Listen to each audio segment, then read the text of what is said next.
கவிஞர் வைரமுத்துவை கண்டித்து அவரது உருவப்படத்தை கிழித்தும் காலணியால் அடித்தும் பாஜக மகளிர் அணியினர் கண்டன ஆர்ப்பாட்டத்தில் ஈடுபட்டனர்.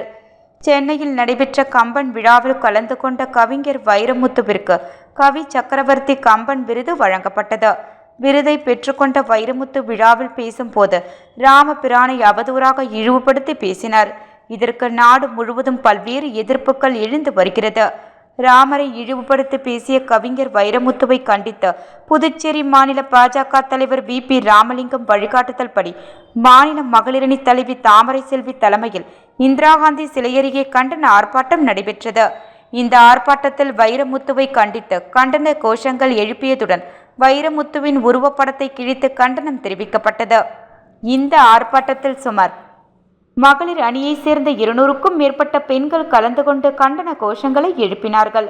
ஆர்ப்பாட்டத்தில் மாநில பொதுச் செயலாளர் மோகன்குமார், லட்சுமி நாராயணன், துணைத் தலைவர் ரத்தினவேலு, மாநில செயலாளர்கள் தமிழ்மாறன், கோகிலா, ராமு, மாநில விவசாய அணி தலைவர் பாரதி மோகன், பிரிவுகள் இணை அமைப்பாளர் வேல்முருகன், உழவர்கரை மாவட்ட துணைத் தலைவர் SKR செல்வகுமார், முன்னாள் மாநில செயலாளர் வெற்றி செல்வன், பட்டியலினி மாநில தலைவர் தொகுதி ஒருங்கிணைப்பாளர் நாகராஜன் உள்ளிட்ட மாவட்ட மாநில தொகுதி இளைஞரணி மற்றும் மகளிரணி நிர்வாகிகள் திரளாக கலந்து கொண்டனர்.